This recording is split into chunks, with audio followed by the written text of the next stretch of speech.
जय हिंद दोस्तों। जैसा कि मैंने पिछला वीडियो बनाया था इंडिया और चाइना के करंट सिनेरियो पर, करंट रिलेशनशिप पर, कैसे दोनों देशों के बीच के सैनिक आपस में उलझ पड़े थे और दोनों ही देशों में कैजुअल्टीज़ हुई। चाइना में 45 से 50 के करीब सैनिक शहीद हुए या तो फिर घायल हुए, और हमारे भी 20 सैनिक शहीद हो गए और कुछ घायल भी अभी भी हैं। ये सब होने के बाद एक बात तो कंफर्म है कि अब इंडिया चाइना पर भरोसा करने नहीं जा रहा है, चाहे कुछ हो जाए। We are not going to believe on China, neither we should, और ना ही हमें अब चाइना पर पूरी तरह से डिपेंड रहने की ज़रूरत है।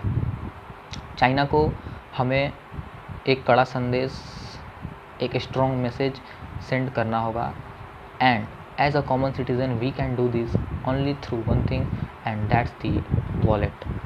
So friends, कैसे हम वॉलेट से जवाब दे सकते हैं वो मैंने आपको पिछली वीडियो में बताया था कि हम लोग धीरे धीरे, slowly and gradually Chinese products को बैकआउट करें। इससे क्या होगा कि चाइना के इकोनॉमिस्ट, चाइना के बिजनेसमैन धीरे धीरे ये ज़रूर समझेंगे कि India is now not going to rely on China for its basic needs, और इससे क्या होगा कि चाइना पर हमारी डिपेंडेंसी धीरे धीरे कम होते जाएगी। आज मैं आपके सामने जो एक स्पेसिफिक टॉपिक लेकर आया हूँ वो है कि कैसे इंडियन कंपनीज खुद की वजह से इंडियन मार्केट से बिल्कुल ही धराशायी हो गई, एंड चाइनीज़ कंपनीज़ कैसे आगे बढ़ी, और इस मामले में सबसे आगे है फ़ोन्स, यानी कि फ़ोन की कंपनीज। दोस्तों, मैं आपको एक इंटरेस्टिंग फैक्ट बता दूं कि 2013 से 15 के बीच में इंडियन फ़ोन कंपनी माइक्रोमैक्स, जो कि मैक्सिमम लोग आप लोग ज़रूर जानते होंगे उस कंपनी को, उसने 2013 से 15 के बीच में लीडिंग कंपनी के रूप में अपना योगदान दिया था by selling it's phones in India. उसने सैमसंग इंडिया को भी पछाड़ दिया था। Samsung India is a Korean based Indian company. वो कोरियन कंपनी है, ओरिजिन उसकी कोरियन में हुई है, बट उसके प्लांट्स इंडिया में भी हैं, इसलिए उसे सैमसंग इंडिया कहा जाता है। और वो one of the leading phone producer and phone seller थी 2013-15 में भी, बट माइक्रोमैक्स ने उसे भी बीट कर दिया था। लेकिन आज आप सब जानते हैं कि हालात क्या हैं, कहाँ पर स्टैंड करता है माइक्रोमैक्स और कहाँ पर स्टैंड करती हैं अदर चाइनीज़ फ़ोन कंपनीज। तो इस पर मैंने एक छोटा सा एनालिसिस किया है, जो कि पहले आप देखिए, उसके बाद मैं हर पॉइंट को ब्रीफली एक्सप्लेन करूँगा कि कैसे आखिर फ़ोन्स की जो कंपनीज़ हैं वे खुद ही अपने पैर पर कुल्हाड़ी मार गईं और मार्केट में इतना पिछड़ गईं।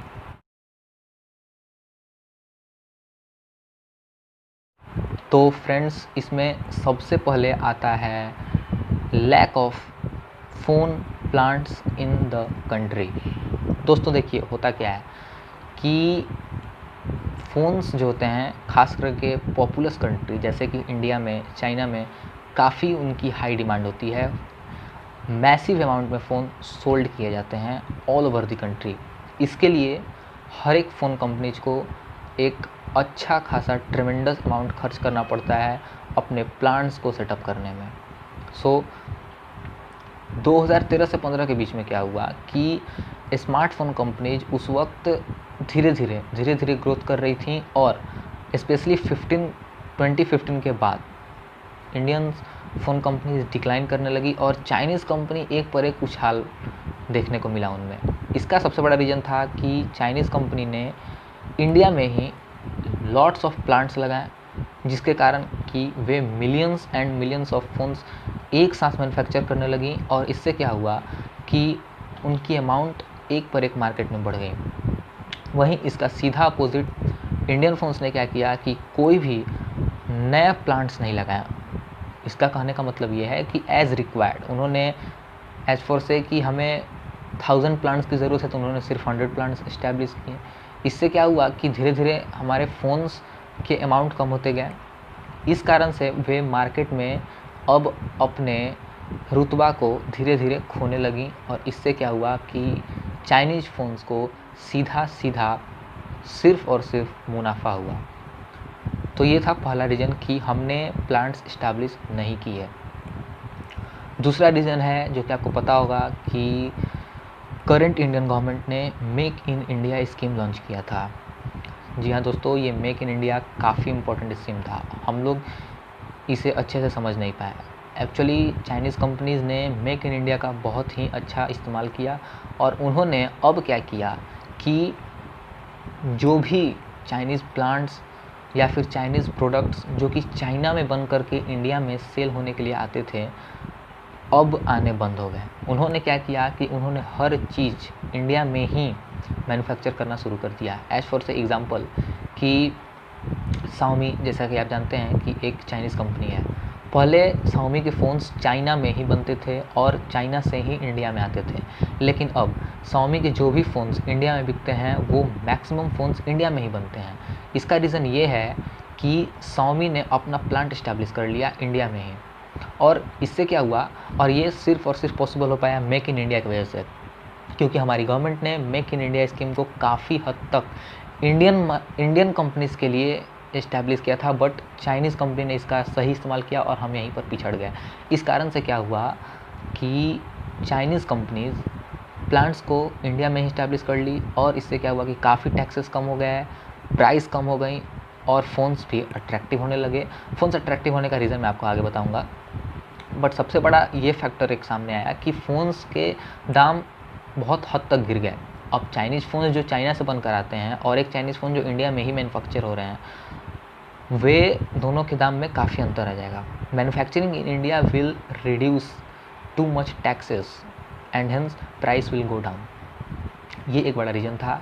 तो मेक इन इंडिया को हम अच्छे से समझ नहीं पाए, ना ही हमारी कंपनीज़, इंडियन कंपनीज इसको अच्छे से इसका यूज़ कर पाई।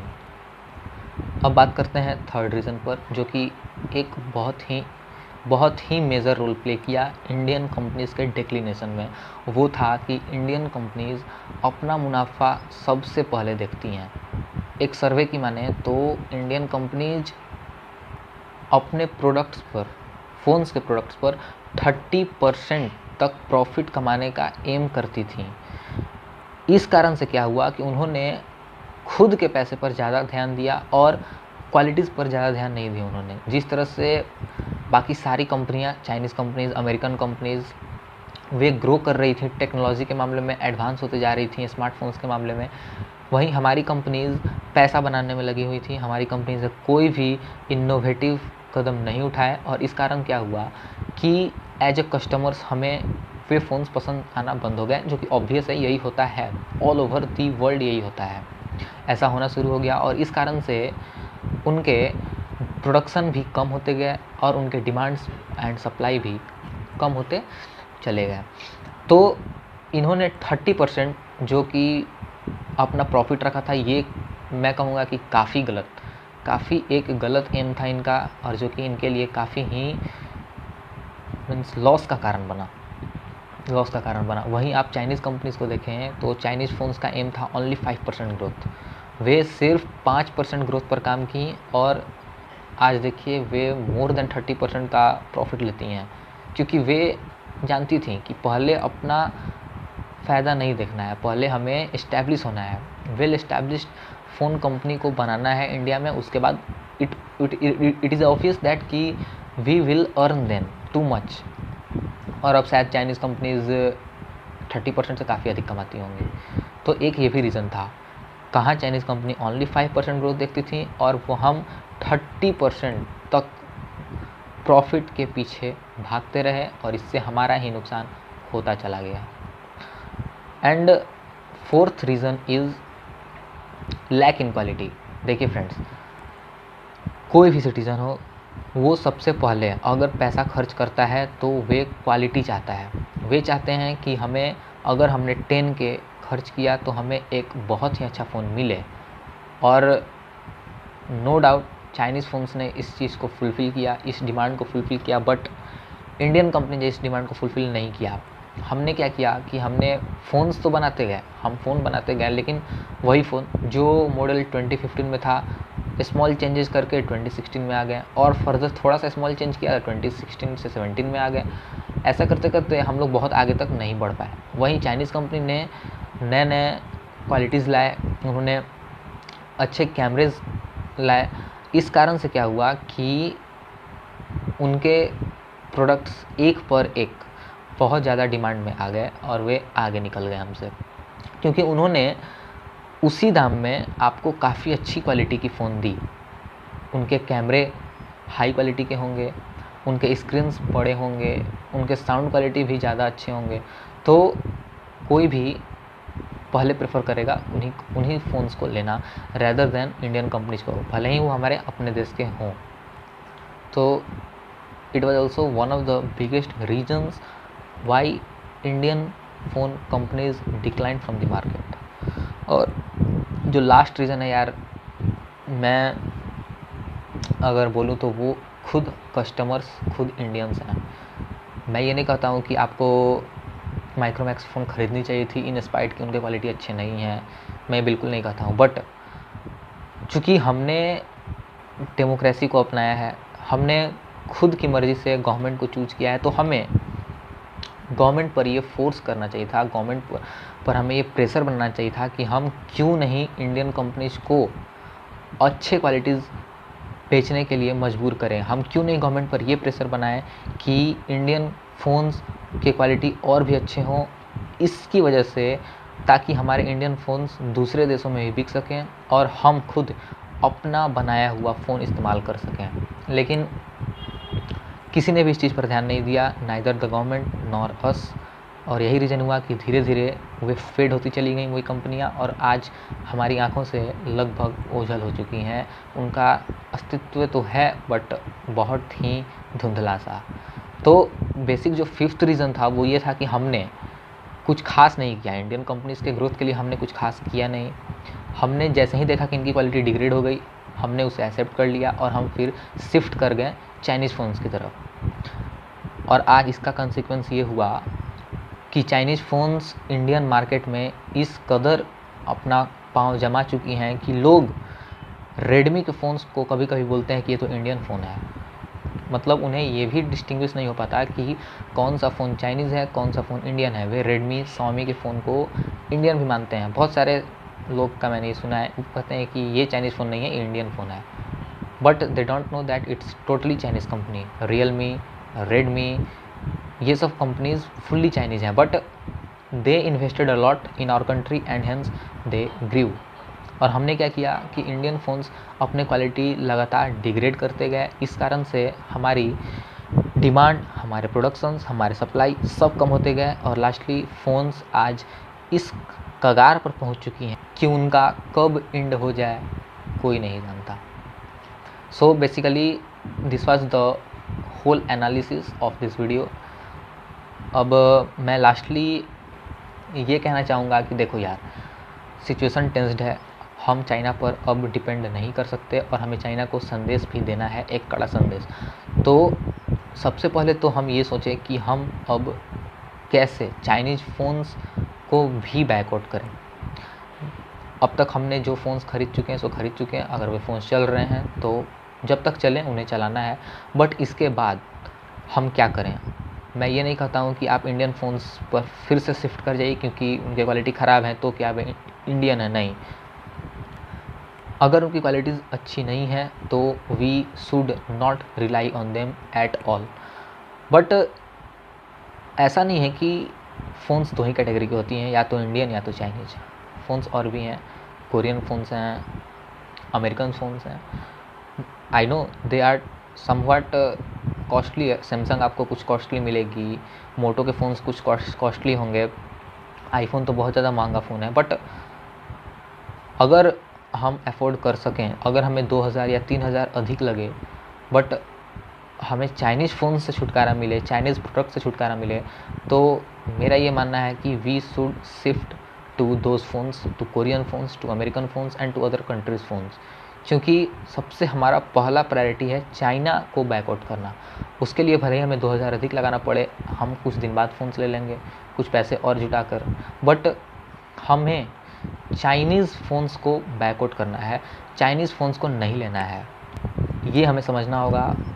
और हो सके तो हमें चाइनीज़ फ़ोन्स ही नहीं, बाकी और भी बहुत सारी चीज़ों को बैकआउट करना होगा। बट ये वीडियो टोटली फ़ोन्स पर था, तो आने वाले समय में हम ये भी एक्सपेक्ट कर सकते हैं कि शायद जो करंट सिचुएशन हुआ इंडिया और चाइना के बीच में, तो हो सकता है कि उसके बाद इंडियन फ़ोन्स एक नया मौका के तौर पर इसे देखी हो। उन्हें लगा होगा कि शायद कुछ हो सकता है अभी भी, अगर हम एक नया शुरुआत करें तो एक नई शुरुआत हो जाए।